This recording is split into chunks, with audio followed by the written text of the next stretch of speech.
My husband left me where I fell. A cowboy wouldn't. The cinch was wrong. I knew it before I'd gotten 2 fingers under the leather, something off in the tension, the buckle sitting too far back on the gelding's barrel. You don't question it when you know it. You just fix it.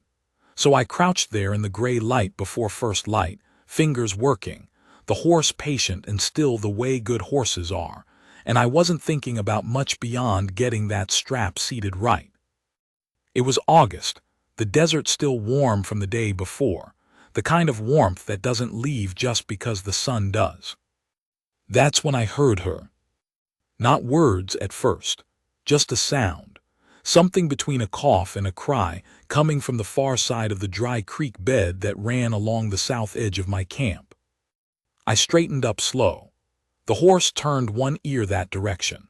I stood and listened for another minute, wind moving through the scrub, the creak of a cottonwood branch somewhere I couldn't see, and then the sound came again, and this time I knew it wasn't an animal. I left the horse tied and walked down the bank. She was in the creek bed. Not in water, it had been bone dry since June, but she was down in the sandy bottom where the channel cut low, and she had her back propped against the far bank, and her left leg was bent in a way that legs don't bend on their own. She'd been there long enough that the dirt around her had gone dark with blood from somewhere on her side. I couldn't tell how dark in that light. I squatted at the edge of the bank and looked at her, and she looked at me, and her eyes were clear. That was the first thing I noticed. She hadn't gone away inside herself. She was still right there. "Don't touch the leg," she said. Her voice was dry as the creek bed. She'd been there a while. "I won't," I said. My name is Cord Devereaux. I was 49 years old that August, and I had been riding for other men's horses and other men's cattle for 26 of those years, and I had set a broken leg exactly once before in my life, on a younger man, 10 years prior, a cowhand named Fletcher who'd been thrown off a half-broke sorrel and landed on a granite shelf up in the Mogollon country. Fletcher had screamed through the whole thing, and I hadn't blamed him one bit. She didn't make a sound.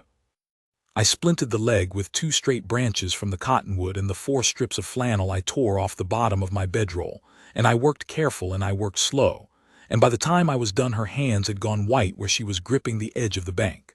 But not a sound. I've seen men, young men, strong men, weep at less. When it was done, I got my arms under her and lifted her.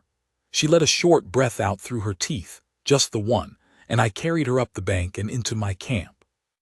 I got her settled against my saddle and covered her with my good blanket, and I asked her name. "Nora," she said, "Nora Ballard." "What happened, Nora?" She looked at me for a while, not deciding whether to trust me, something else. Like she was deciding whether she was still angry or whether she was done being angry. I'd learn, later, that Nora Ballard moved through things faster than most people.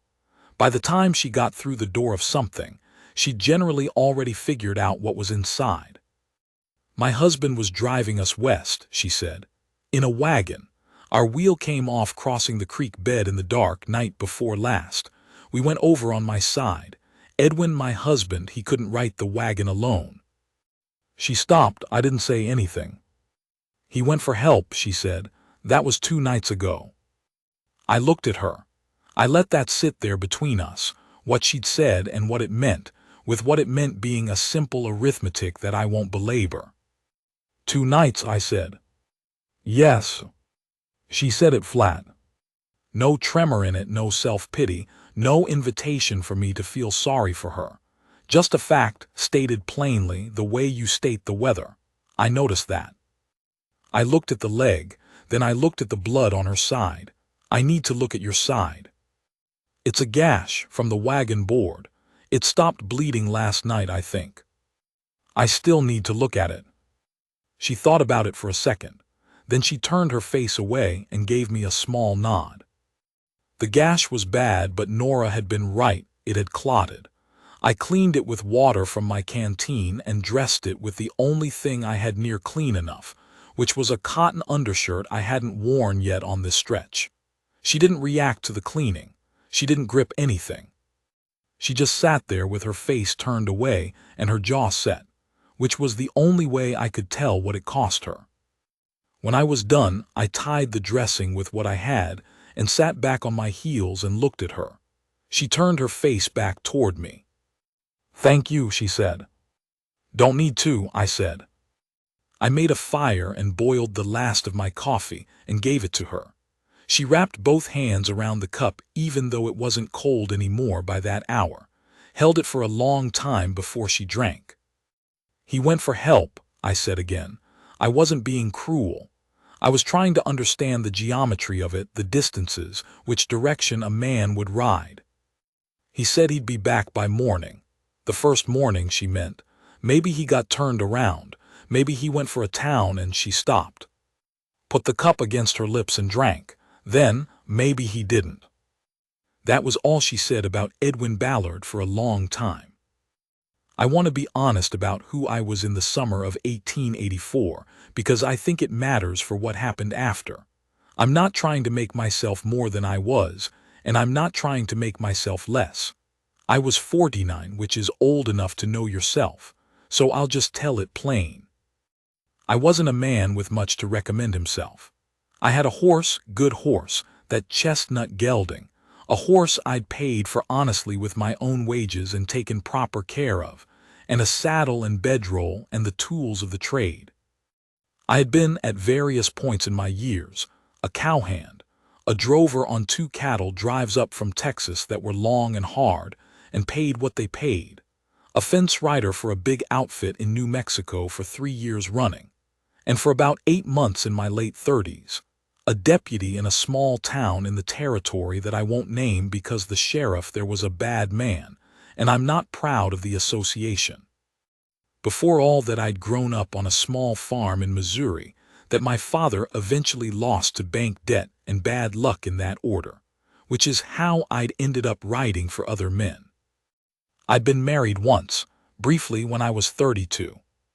Her name was Charlotte, and she had dark hair and she laughed easy, and she made good use of a quiet Sunday afternoon, which I mention because I was not a man who made good use of quiet Sunday afternoons until she taught me how.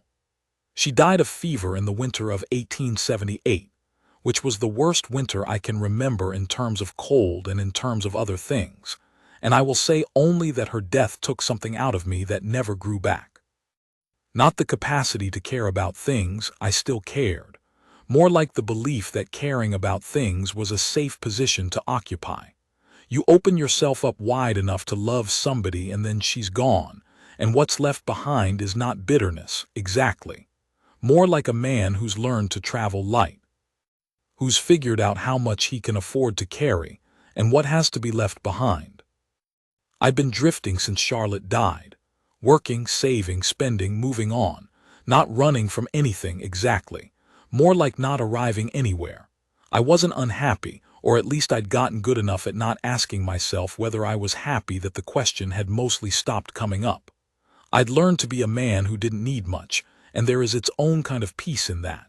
The world stops being able to disappoint you as badly. But I knew, in the way that you know things when you're honest with yourself at 49 and alone in August desert, that I had gotten smaller, year by year, trimmed myself down to what couldn't be taken. And the thing about making yourself that kind of small is that eventually you don't notice it anymore. You just think, this is the size of me. I tell you this because when I found Nora Ballard in that creek bed, I wasn't looking to save anyone, wasn't looking to be needed, wasn't looking for anything in particular beyond getting the cinch right and moving on. The part of me that would have wanted those things being needed, mattering to someone, having a reason to stay somewhere, that part had been quiet for a long time.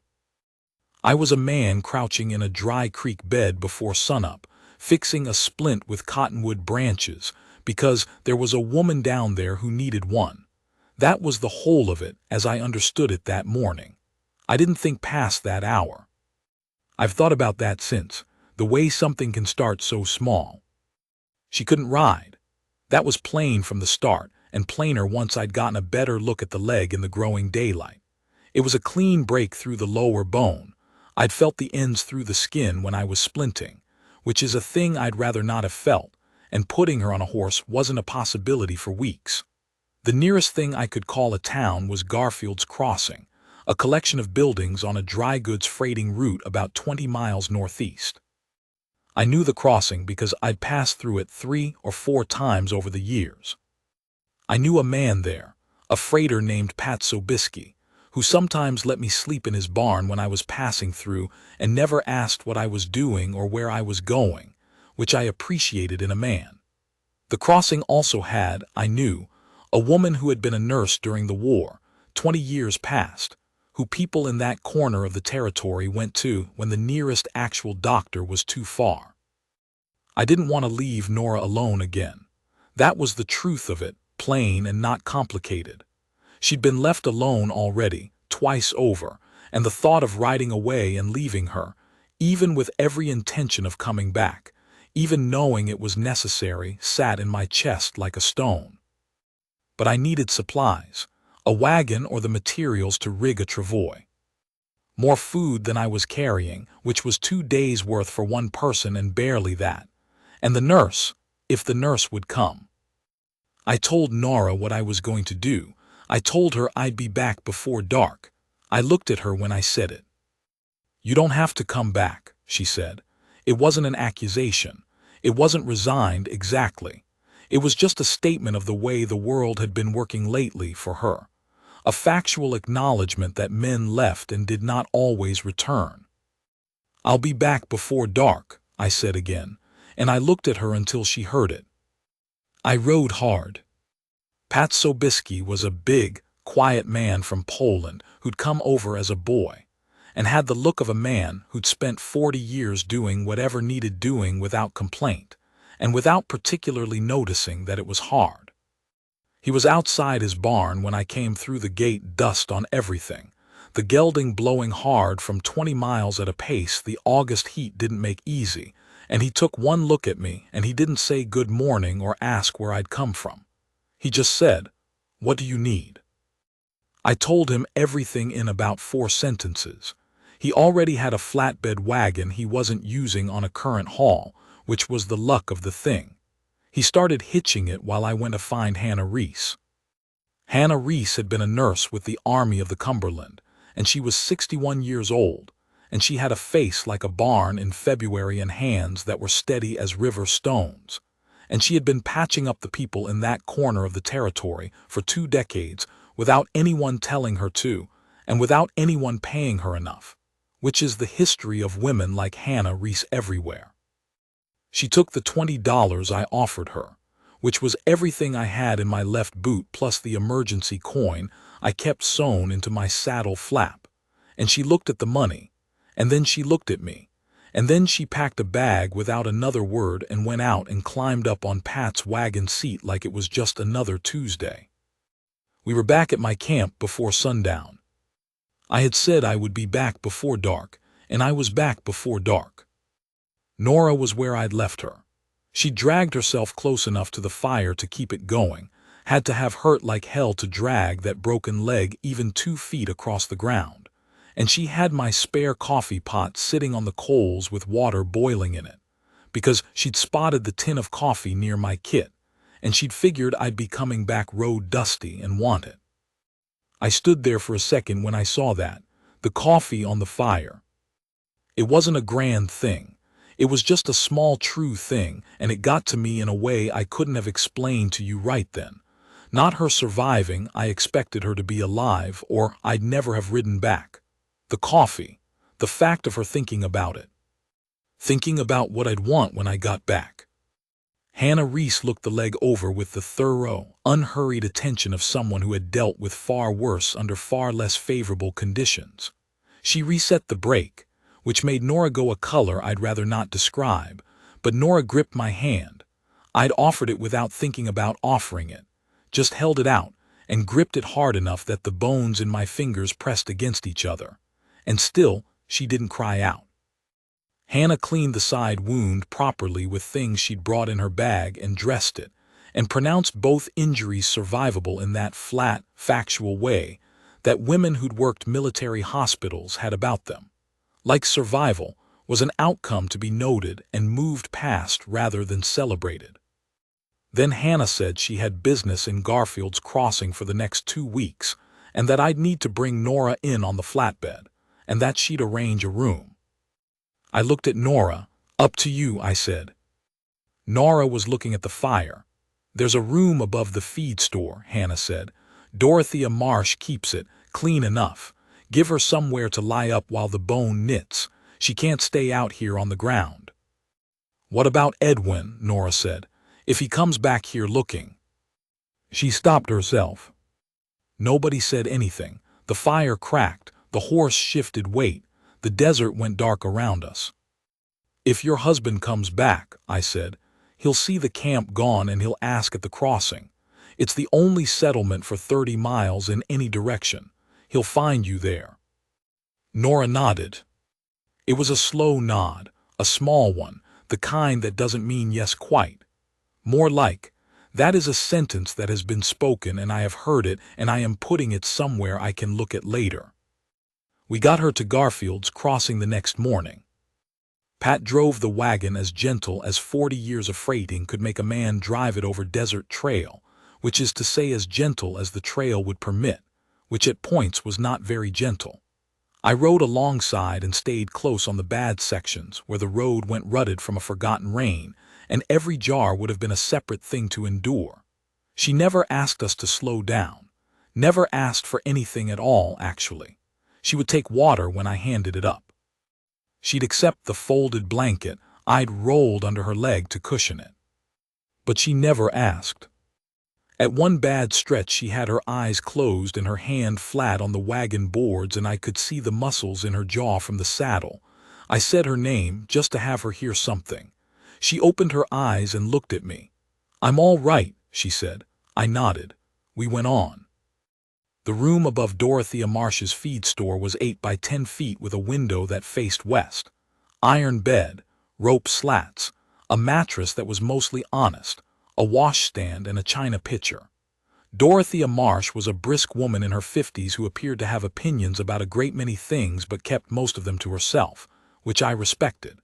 She took one look at Nora being carried in and she went ahead of us up the stairs and had the bed turned down before I got through the door.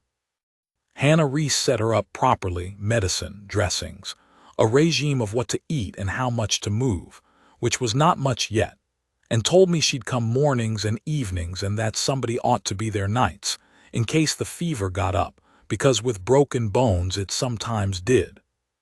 I slept in Pat Sobieski's barn. Now I want to be careful about the first week, because it wasn't a tender thing and I don't want to tell it like it was. Nora had a fever that spiked 3 nights in a row. The second night it got bad. Not dangerous, Hannah said, when I came down the outside stairs at 11 at night and knocked on her door to say Nora was burning up and talking to someone who wasn't in the room. Not dangerous yet, Hannah said, but watch it. And she showed me how to do the wet cloth on the forehead and the back of the neck, and told me to keep her drinking water as much as she'd take, and went back inside. I sat up through that night in the one chair in that room, and I watched Nora Ballard be sick the way sick people are when they don't have any performance left in them. She moved in and out of sleep.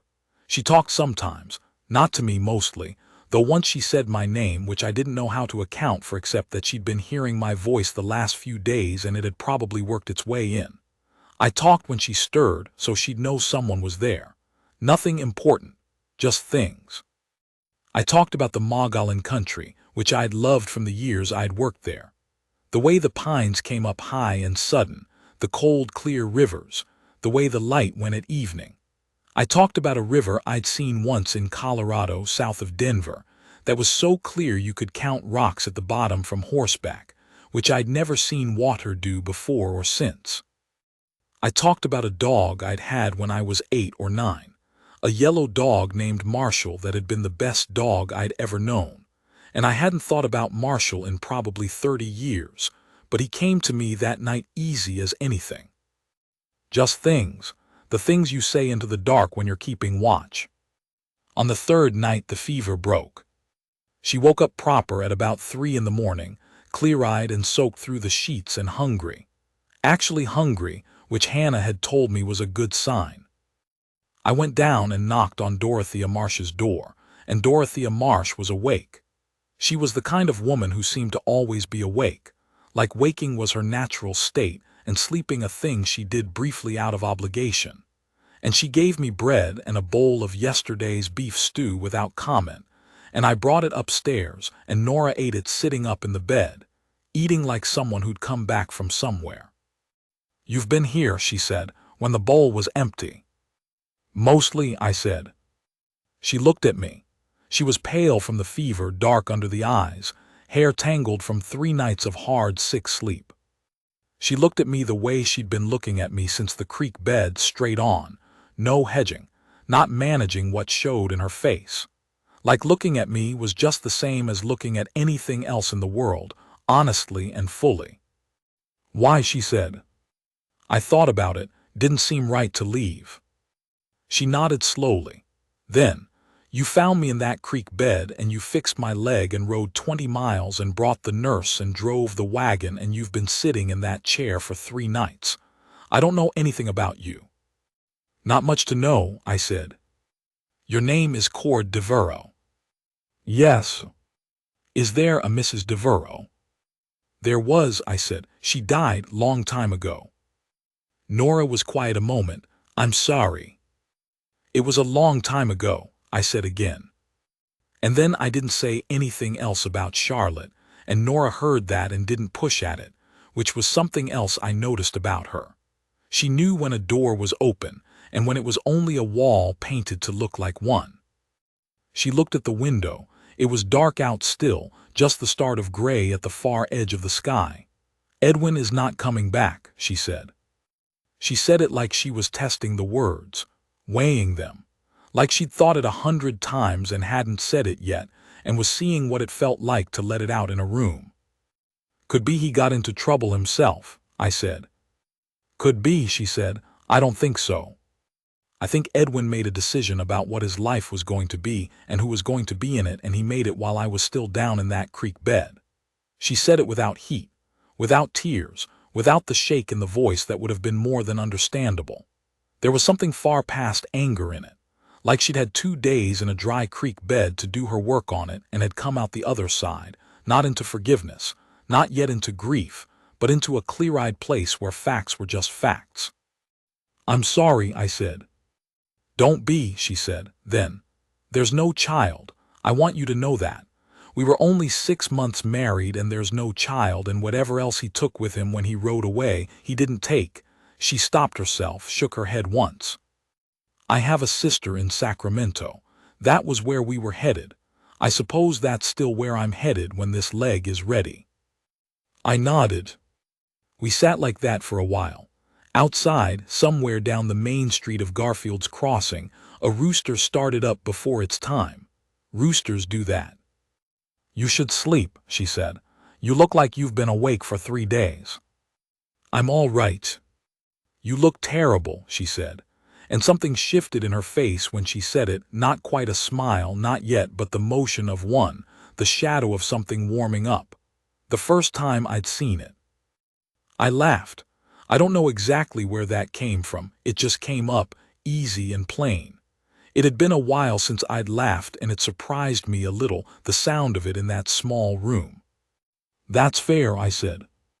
She looked at the empty bowl in her hands. "Thank you," she said, "for the soup, for all of it." "Get some sleep, Nora," I said.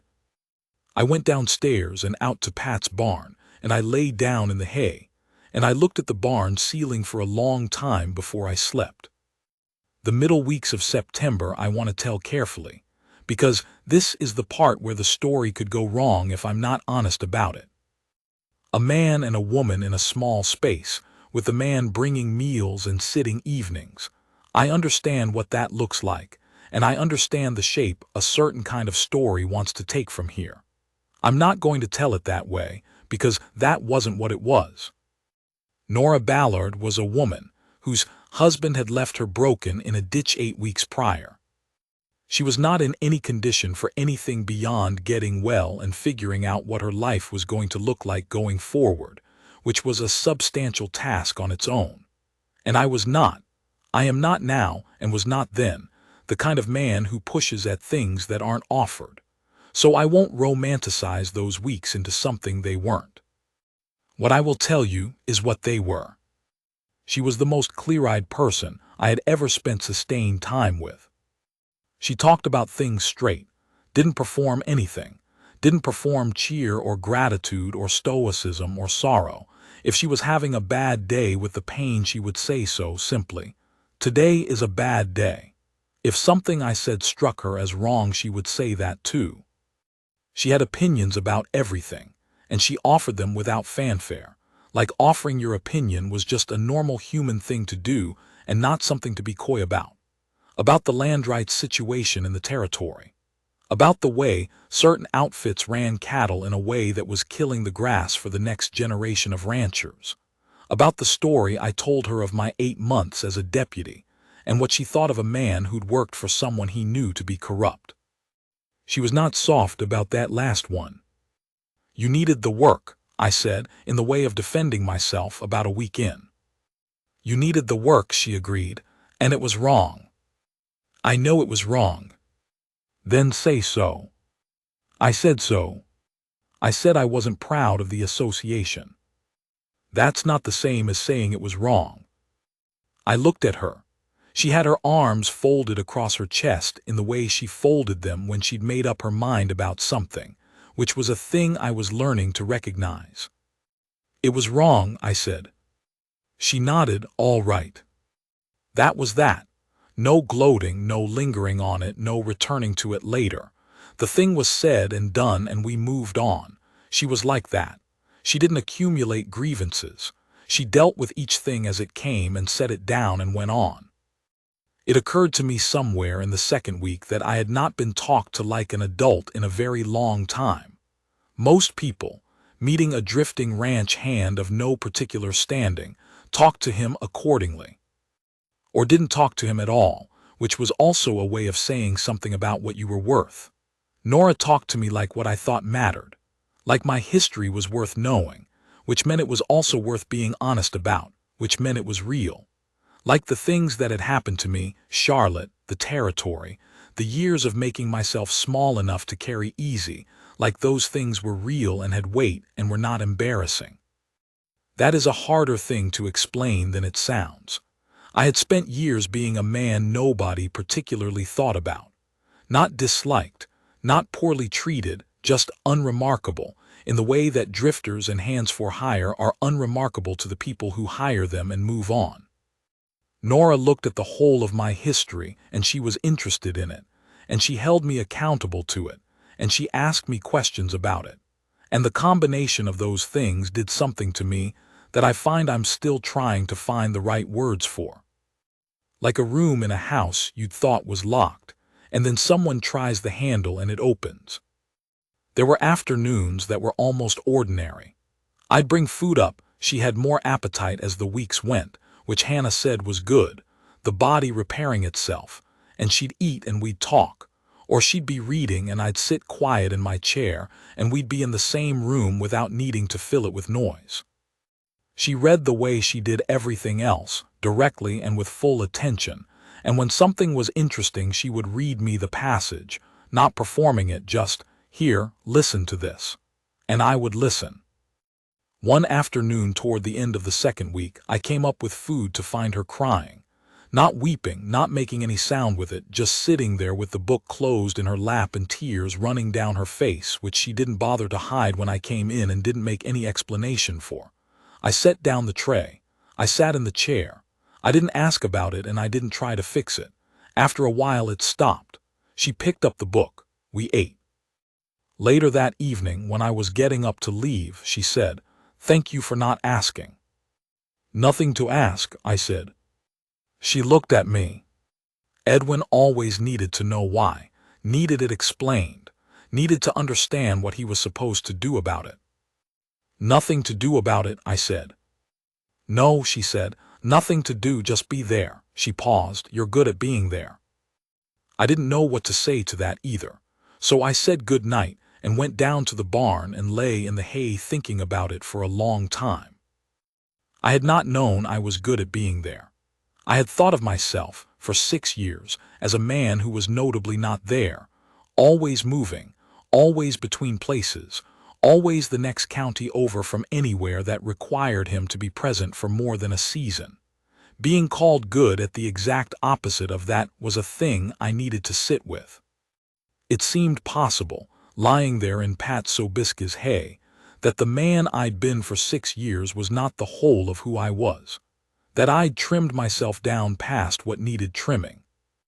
That was a lot to think about on a Tuesday night in a barn in Garfield's Crossing, but there it was.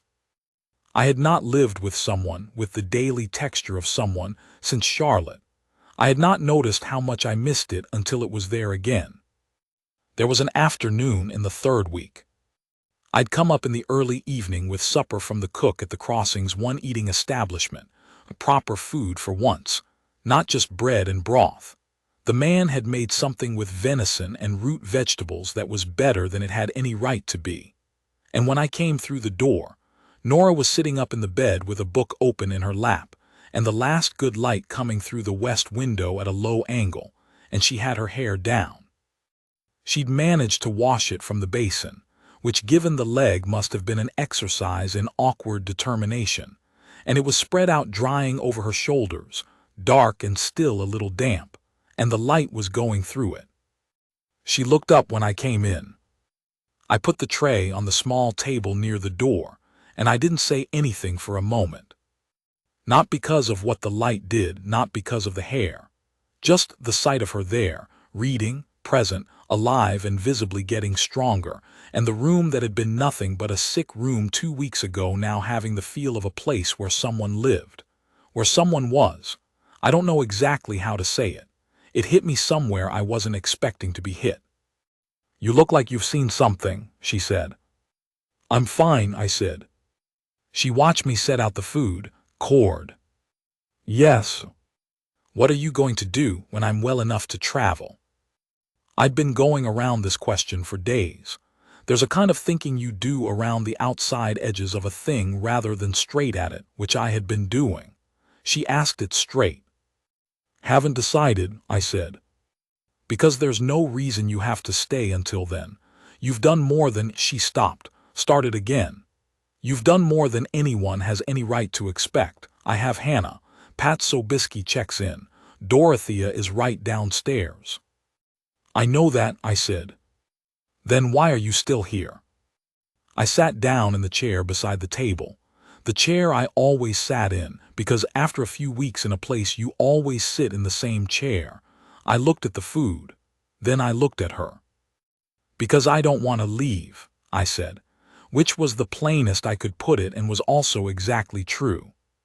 She was quiet for a moment, looking at me the way she always looked at me, straight and fully, not looking away.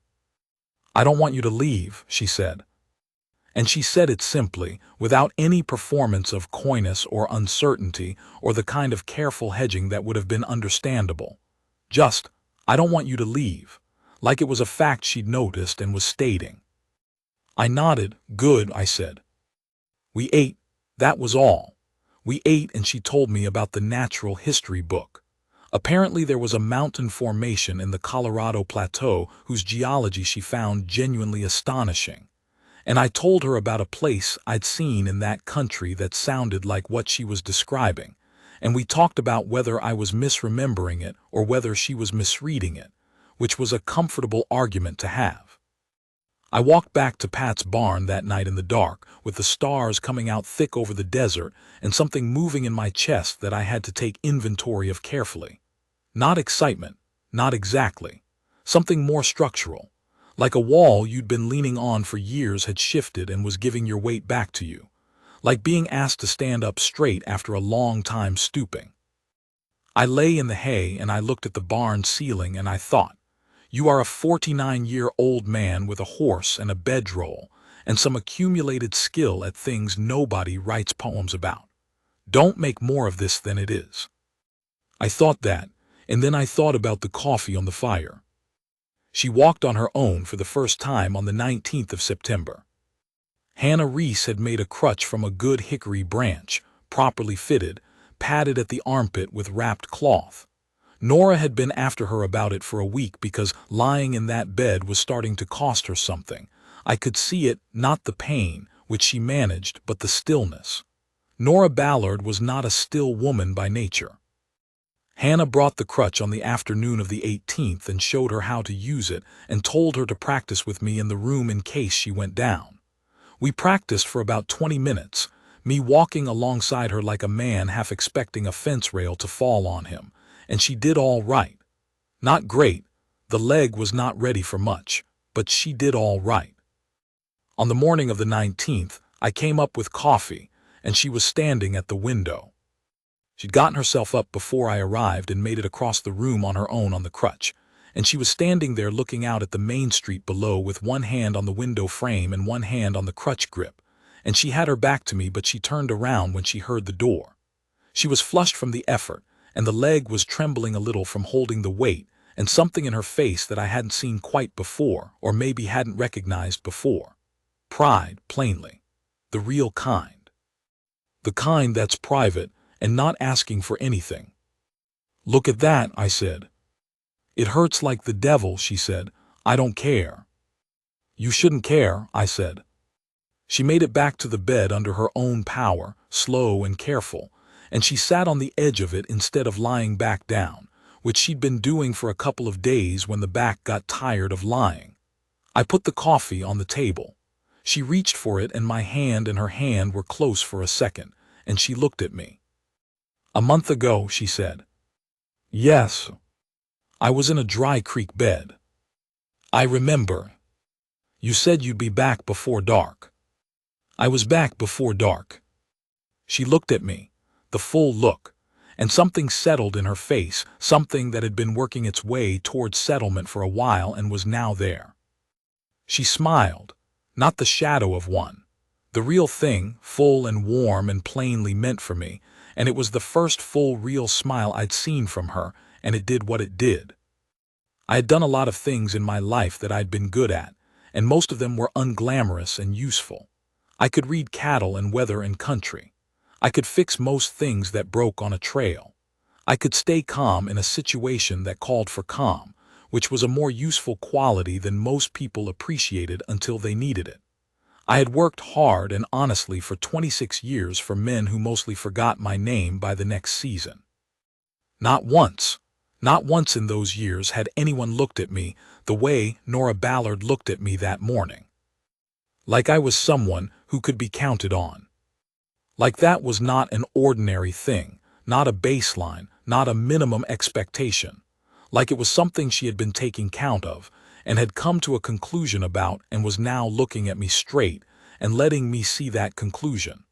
I had been measured and found worth something. By this woman, with her clear eyes and her hickory crutch and her natural history books, who had been left in a ditch and had gotten herself back up, and was sitting on the edge of an iron bed looking at me like I was exactly what she decided I was. I sat down in the chair. Neither of us said anything for a minute. The morning light was coming through the west window sideways, and the street below was starting to make its sounds, horses and boots and a wagon somewhere. "I want to tell you something," she said. "All right. When you left to ride to the crossing that first day and I said you didn't have to come back," she paused, "I meant it as an honest statement, not to be pitied, not to push you away." She stopped again, finding the words. "But I want you to know that when you rode out of sight, the thought that you might not come back was the worst thing about those hours, worse than the leg, because you'd been kind, genuinely kind with no reason to be. And I didn't know if I still believed that people could be that, and if you hadn't come back." She shook her head once. "I'm telling you this because I think you should know it." She looked at me, direct as always. "Nora," I said, "I know I'm not in a position." "Nora." She stopped. "I know you're not," I said, "and I'm not either. I'm a man with a horse and a bedroll and a reasonable ability to fix things when they're broken, and that's the accounting of me." "That's not how I see you," she said. And those 5 words landed in me somewhere I cannot locate on any map, somewhere past the ribs and below the throat, and what they did was, It was like breathing after a long time not quite breathing. Like a thing you hadn't noticed you were missing because you'd been missing it so long you'd forgotten it was a thing. She did not see me the way I'd learned to see myself, which was small enough to carry, easy, useful but replaceable, a man who moved on because that was what he did. She looked at the whole of me, and she saw something else. I stood up from the chair. I crossed to where she was sitting on the edge of the bed.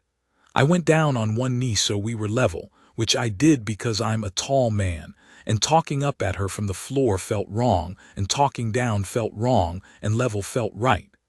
I put my hand over both of hers where they were holding the coffee cup. Her hands were warm. She turned her face toward mine. "I'll take you to your sister in Sacramento," I said. "Cord.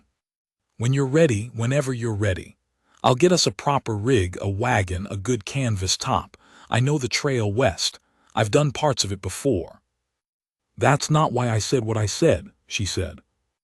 "I know that. I'm saying it because I want to, because I'd like to take you there." I stopped. Tried for plain words, because with Nora plain was always better, and I had learned that about her. Because you looked at me and saw something worth seeing, and I would like some time to be that. She was quiet. Her hands under mine tightened on the cup, just a small thing, just a small warm pressure. And then she put her head against my shoulder and rested it there, and I put my arm around her, careful of her ribs, and she was warm and real, and she smelled like the soap she'd used on her hair. And outside the window of that 8x10 room the desert was going gold in the morning, and the rooster that was always premature was at it again. And I held Nora Ballard and felt, for the first time in a very long time, like a man with something to account for. Not burden. The good kind. The kind that means you are solid enough for someone to lean on. The kind that means you matter to someone particular, not just in the abstract way where you tell yourself you probably matter to someone somewhere, but in the plain, specific, real way where a specific person has put her head on your shoulder and left it there. We stayed like that until the coffee went cold. Hannah Reese pronounced the leg ready to travel at 6 weeks. In those 6 weeks, I had not been idle. I went back and forth to the crossing's nearest neighbor settlement, twice negotiating the purchase of a sound wagon, not fancy, no pretension to it, but honest wood and honest iron with axles I could trust, and a second horse, a steady gray mare that I got at a price I could manage from a man who needed cash more than he needed the horse. I traded labor to Pat Sobieski for the use of his blacksmith setup, and I spent 3 evenings working on the wagon's running gear, tightening and replacing what needed it. I fitted it out with what we'd need for the trail west: water barrels, extra canvas, a proper frame for Nora in the bed of the wagon so her leg could stay straight on the rough sections, the tools and spare iron and feed and provisions to see us through to California. I didn't ask Nora whether she wanted to go. She had said Sacramento. I was taking her to Sacramento. That was the only direction available to me, and I understood that about myself clearly. The morning we left, Hannah Reese came out before sunup to see us off. She checked the leg one last time, Nora patient under the examination. She was always patient with Hannah and gave Nora a list of instructions in that clipped, direct way she had, and then she shook my hand. Hannah Reese had not in 6 weeks offered me any particular commentary on my situation or Nora's or the two of us together. She was not that kind of woman. She kept her own counsel. But she shook my hand and held it for a second longer than a handshake requires, and she said, "You're a good man, Cord Devereaux," and let go and turned and went back inside. I stood there for a moment. I thought about that for the first mile and the second mile and the third mile, which I don't say to make more of it than it was. It was a thing said. But it was a thing said by someone who had spent 6 weeks watching me, who was not sentimental and not generous with words that she didn't mean. And those 5 words, "You're a good man," settled into me, and I let them, instead of moving them aside the way I'd been moving things aside for years. Nora was up on the wagon seat beside me. Her leg was braced out straight, and she had one hand on the seat rail, and she was watching the desert open up ahead of us, the scrub and the red rock, and the early light coming long and level across the flat ground. After a while, she put her other hand over mine where it was holding the lines. She didn't say anything. I didn't say anything. The gray mare moved steady alongside the gelding and the wagon rolled west. The trail west from that corner of the territory to Sacramento is not a short road, and I'll spare you all of it, because the all of it is not the part that matters. I'll tell you what matters. We had the October desert first, which was easier than August would have been, the heat gone out of the sky and the air clear and cool in the mornings. The first 2 days I watched Nora more than I watched the road, which was not something I'd normally do. I'm a man who watches the road, but I was watching for signs that the leg was worse than Hannah had said it was ready for. What I saw instead was that the leg was about what Hannah said it was, and that Nora was managing it sensibly, resting it on the frame I'd built when the terrain was rough and sitting upright when it was flat. She was careful with it. That sounds small, but it isn't. There are people who are not careful with healing things, who push too fast because the stillness costs them more than the pain does, and you end up making a week's recovery into 3 months. Nora pushed exactly as hard as was wise and stopped exactly when she needed to, and I couldn't tell whether that was natural discipline or the hard-won kind, the kind that comes from having learned not to count on rescue. The flat sections of the desert she could manage the wagon seat fine, legs stretched out before her, one hand on the rail. The rough sections she'd put her hand on my arm without thinking about it and hold on until the bad part was past. I noticed that, the not thinking about it of it, that you don't unconsciously reach for a person unless they've become the thing you reach for. We'd stop at midday, and she'd stand beside the wagon and move the leg around in the careful exercises Hannah had given her, small controlled movements, and I'd see to the horses and check the running gear, and we'd eat sitting in what shade the wagon canvas made, which was not much but was something. She'd ask about the country we were passing through, and I'd tell her what I knew of it, which was not nothing. I drifted through the territory enough to have an opinion about most of the landscape. She listened the way she did everything, fully, and then asked questions that made me think harder about what I'd said, which was a quality I don't find commonly. The evenings we made camp together. Her handling what she could reach from sitting, unpacking provisions, seeing to the fire once I had it started, doing the cooking, which she turned out to be better at than me on trail rations, which is not a low bar, me doing the rest. We fell into it naturally, without negotiating it, the way two people who are paying attention to each other sort out the practical business of being in the same place. The way we'd make a camp and eat and talk, and let the silence be comfortable when it came, and the silence came often and was always comfortable. I had not had comfortable silence with another person since Charlotte. I had forgotten that was a thing that existed, the specific quality of a silence that doesn't require filling. Most silences with most people have a tension in them, the implicit question of who will speak next and what they'll say, the slight social weight of quiet.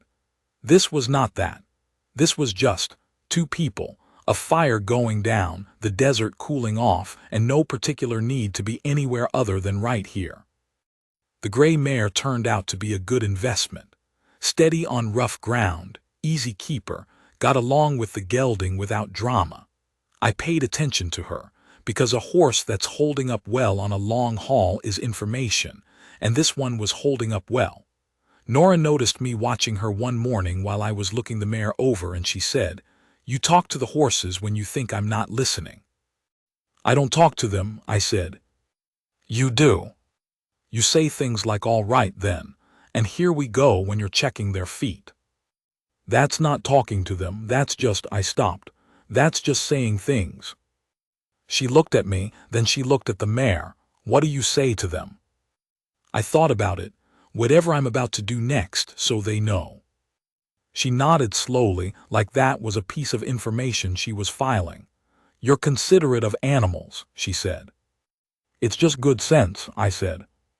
"It's also considerate," she said, and she said it like it was a simple observation, a fact she'd noticed and was naming, the same way she named other things she noticed.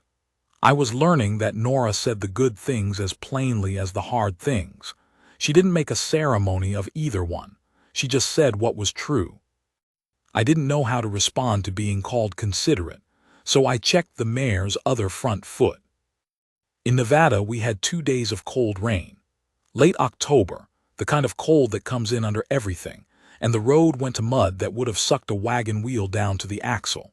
No sense pushing it. We camped under the canvas top, and I built fire with the dry wood I'd been keeping in a sling under the wagon bed for exactly this, and we ate hot food and listened to the rain on the canvas, which makes a particular sound, intimate and enclosing, like being inside a drum. Nora produced from somewhere in her bag a worn deck of playing cards that she said had been her father's. The backs were so rubbed the paint was mostly gone. I looked at them and said, "These are not a fair deck." "They're perfectly fair," she said. "Your father played cards."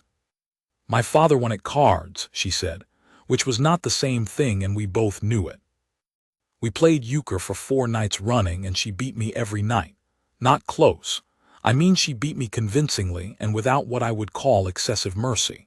On the 3rd night I made the accusation directly, and she looked at me with a calm that I found more incriminating than any protest would have been, and she said, "Cord, I simply play better than you do." She was smiling when she said it, not trying to hide the smile. "Your father taught you," I said. "My father taught me a great many things," she said. On the 4th morning the rain stopped, and the mud had dried enough, and we went on. There were nights I want to remember and will remember until I can't remember anything. Camped on the eastern slope of the Sierra Nevada, high enough that the pines were thin and the rocks showed through, and the stars came out so thick and close that you felt you could put your hand up through the canvas and close your fingers around one. Nora sitting close to me because it was cold, her shoulder against my arm, both of us looking up through the open canvas flap at the sky. Not talking. Just there, looking at the same thing. The feeling of having somewhere to be, of being there with someone, of that being enough and more than I'd had in a long time. I turned 50 on the eastern slope of the Sierra. I didn't say anything about it. Nora didn't know, and I didn't volunteer it. I wasn't sure I had the words for what 50 felt like that particular night, in that particular place. So I kept it to myself and lay there looking at the stars through the open canvas, and did the arithmetic of my life the way you do at certain ages. 50 years old. A man alone for the last 6 of them, moving, trimming down, making himself compact and portable and requiring little. And then a dry creek bed in August. And then a woman who set a cup of coffee on the fire while she was waiting for me to come back.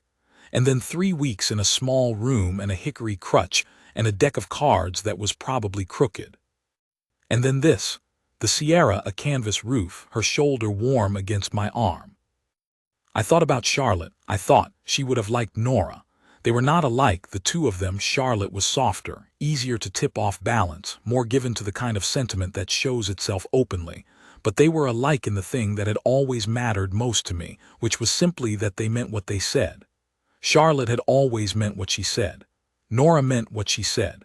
There was no gap between the two of them, the word and the meaning. What they said was what they meant, and what they meant was what they said. And if you know how rare that quality is in a person, you know why I valued it. I thought, you spent 6 years alone because you were afraid to mean what you said to someone, because once you mean it, you can lose it. And then a woman showed up who'd already been left in a dry creek bed, and who was the least afraid of anything I had ever seen in a living person. And she looked at you, and said she didn't want you to leave, plainly, without any hedge. And you are lying here on the eastern slope of the Sierra Nevada at 50 years old, and her shoulder is against your arm. That is probably something to stop being afraid of. We came into Sacramento on a clear afternoon in late October. The sky, that deep, clean California blue that I hadn't seen since the one time I'd come this far west, years before. The city was bigger than I'd expected, more of everything, more noise and movement and commerce. and I navigated the wagon through it with the address Nora had memorized for months, which she'd been given by her sister in the last letter before she and Edwin had set out. Grace Hadley was Nora's sister, a year younger, with the same dark hair and the same direct eyes that seemed to run in that family like a good trait runs, visible and reliable across generations. She came out of the house onto the front step before we'd fully stopped. She must have been watching from the window, and she put both hands over her mouth when she saw Nora in the wagon. Then she came down the steps fast, and she took Nora's face in her hands and looked at her, and Nora looked back, and something passed between them that wasn't for me to be inside of. Then Grace looked at me over Nora's shoulder. "You're the cowboy," she said. "Cord Devero," I said. "She wrote to me," Grace said. "From the crossing when you'd been there a month, she wrote me about you." She kept looking at me, assessing the same way Nora assessed things, openly, directly, not trying to hide that she was doing it. "She said you came back before dark." "I said I would," I said. Grace held my gaze for another moment. Then she nodded once decisively, the way Nora nodded when she decided something. "There's room," she said. "Stay for dinner. Both of you, there's room." "I'd like that," I said. I did not ride away from Sacramento. I want to be clear about that, because the shape of the man I was for those 6 years after Charlotte would have ridden away, would have seen Nora delivered to her sister, safe and in good hands, and called the job complete, and turned the gelding back east toward whatever work was next. The man who'd trimmed himself down to what couldn't be taken, that man would have done it. It wouldn't have been cruelty. It would have been the old familiar fear wearing the costume of good sense. I did not ride away. I found work inside of a week. A freight company 2 miles from Grace's house. A good-sized operation hauling goods up and down the Central Valley with 8 wagons and a dozen animals, and the kind of steady volume that comes from having good contracts and reliable service. A man who knows animals and weather and how to keep equipment running and how to manage the unexpected contingencies of a long haul. That man is useful to a freight company, and they recognized it quickly and told me so plainly. The foreman, a man named Alcott who'd been doing this work for 20 years, said on my second day, "I don't know where you've been all this time, but you've got away with the rigs and the horses both, and I'd as soon you didn't leave." I said I didn't plan to. It felt like something. Being wanted at a place of work, being told so directly. I came around evenings when the day was done, which was most evenings. Grace Hadley had a small house with a proper kitchen, and she cooked the way some women cook, which is to say with what appeared to be effortless skill that was probably nothing like effortless. She had a husband, Warren, a quiet man who worked at a lumberyard, and had the kind of steady disposition that made him easy to be around, the kind of man who didn't need to be the center of anything and was better for it. They had 2 young children, a girl of 7 and a boy of 5, who treated the arrival of their aunt and the tall cowboy with a mixed reception. The girl suspicious of me, the boy immediately interested in the horses. I spent an afternoon showing the boy the right way to approach an unfamiliar horse, and from then on, he followed me around in the way that boys follow men who know things about horses. Nora healed steadily through November. The crutch went from a necessity to an occasional support to something she left leaning against the wall and picked up when she thought about it. We walked evenings once the leg would take it. Short at first, just the length of Grace's Street and back, the 2 of us going slow in the California November, which is cool and golden and nothing like the November of places I'd spent most of my life. Then longer as the weeks went. We walked along the river sometimes. We walked through the market on Saturday mornings, which I hadn't done since Missouri, walked through a Saturday market with nowhere particular to be. She'd stop at things that interested her, a particular herb, a book someone was selling second-hand from a cart, once a very old man selling hand-carved wooden objects that had no obvious practical purpose but were beautifully made, and I'd stand beside her and watch her look at things, which I found I didn't mind. I could have stood beside her looking at things indefinitely. We argued, which I should mention because it was part of it. She had opinions, as I have said, about a great many things, and some of those things I had my own opinions about, and our opinions did not always agree. We argued about the best route to take when we both happened to be going the same direction, which was trivial and good-natured, and usually I was wrong. We argued seriously once about whether I was being honest with myself about the deputy situation, because she had not fully let go of it despite what I thought was my clear acknowledgement in the feed store room. She thought there was more accounting to be done. I thought there wasn't. We were both partly right, which was her point, and it took me 2 days and some self-examination I'd rather not describe to get there. After that one, she said, "You're not a man who's used to being argued with." "No," I said. "You're taking it better than I expected." I thought about that. "You argue like someone who's interested in what's true," I said, "rather than in winning." She looked at me for a moment. "Yes," she said, "that's what I try to do." "Then I can argue with that," I said. She smiled, the full one. I asked her in November. I had a speech, not written down, worked on in my head for 3 weeks, revised, reshaped. I thought I had it right. I took her to the garden behind Grace's house on a clear evening with the sun going behind the hills to the west and painting the sky a color I won't try to describe because I'd ruin it, and I started the speech. I got 4 words in. She said yes. I stood there. I had more to say, I said. "I know you did," she said. "Yes, anyway." "Nora." "Yes," she said again. And she was smiling, and the sky was that color behind her, and I stopped arguing about the speech. We were married in December, in the small church 2 streets from Grace's house, in a ceremony that lasted about 15 minutes because neither of us wanted a long one. The minister was a young man who seemed earnest and a little nervous, which I found I didn't mind. Grace cried, which seemed to genuinely surprise her. I saw it happen, saw her face go from composed to not composed quite suddenly, and she put her hand up over her mouth the way her sister had done outside the house in Sacramento, that same gesture, and I thought, there it is, where Nora gets it. Warren stood with his arm around his wife and looked quietly satisfied, in the way of a man who has watched things resolve as they ought to. The boy stood beside me because he had placed me in his circle of trust several weeks prior and showed no intention of revising that decision. I had no ring.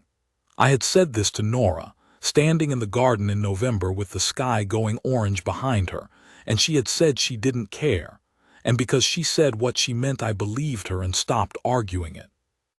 When it was done, I put my hand against Nora's face and looked at her, and she looked back the way she always looked at me, straight and full and clear, nothing held back and nothing performed. She said the 3 words quiet just for me. I chose well. I said so did I. She held my hand against her face for a moment, warm, and then she smiled, and that was the whole of the wedding. 3 words. I have turned those 3 words over in my hands for 30 years and they have not worn down. They have not become ordinary. I think that is the nature of words that are said exactly true and exactly meant. They stay true. They don't age the way most things age. I'm 64 years old now. I'm telling you this from a porch in California, on a chair I built myself out of good oak I cut and dried over one winter when I had the time for it, which is a kind of thing you do when you have somewhere to be and reasons to want things to last. The evening is coming in cool off the hills to the west. Nora is inside. I can hear her moving around in the kitchen, the particular sound of her, which I know as well as I know any sound in the world, better than wind, better than horses, and the lamp going up as the outside light goes. Our son is grown, 30 now, which I have some trouble accounting for the arithmetic of children. He lives 2 counties over with his wife and their 2 children, visits when he can manage it, does well. He has Nora's eyes and some of her directness. He has what I like to think is some of my patience, though his mother has a different view on occasion. He is a good man. She raised him right and I tried to, and most of the time I think we managed it between us. The freight company is mine now, mostly, bought into it over 10 years, piece by piece, as I had the means, the way you build things when you have time and intention both. Pat Sobieski told me once, sitting in the doorway of his barn in Garfield's Crossing, that a man who works hard his whole life for someone else's business and never builds anything of his own is leaving money and dignity both on the table. It took me a few years to do something about it, but I did something about it. We have a house that is not fancy but is ours, a porch, an oak chair I built, a kitchen where she moves around in the evenings and turns up the lamp. I think about Edwin Ballard sometimes, less often now than I used to, not with heat. I think about a man who had something he couldn't see the value of and made a decision in the dark of an August night, and I think, his loss. Those are the plainest words I know for it. I don't wish him harm. I don't wish him anything in particular. I just know what he threw away because I have had it for 30 years, and I know what it is worth, and I know that is a thing you cannot put a number on and should not try. Nora came out of the kitchen just now. She does that, comes out when she hears me quiet on the porch, because after 30 years with a person they hear the particular quality of your quiet and know whether it's the ordinary kind or the thinking kind. She brought 2 cups of coffee and put mine on the rail beside me, and stood there a moment looking out at the evening, the last color going off the hills. Then she looked at me. The same look, the one from the morning in the room above the feed store, the one she's been giving me for 30 years. I see you, the whole of you, counted up and known, and I am satisfied with what I see. I have never stopped feeling it land, every time just the same as the first time. Like something being given freely that you know you don't entirely deserve and that you have never stopped being grateful for. I put my hand over hers on the rail. She turned her hand and held on. The evening came in soft over the hills. The lamp was warm through the window behind us. We stayed like that, neither of us needing to say anything, and I was 64 years old and my wife's hand was warm in mine and there was coffee. And I want to tell you something plainly before I stop. There is nothing, no stretch of open country, no good horse under me, no pride I ever had, no idea of myself I ever carried or tried to protect. None of it is worth a single thing compared to what it feels like to have a good woman look at you like she means it. Like she counted you up honestly and she chose you, and she keeps choosing you, and she is right there on the porch beside you in the evening. And she is not going anywhere, and you are not going anywhere, and that is everything. A cinch that was wrong, a dry creek bed in August. A woman who kept the fire going, while she waited to see if I'd come back. I came back, I didn't leave again. That's the whole of it, that's everything,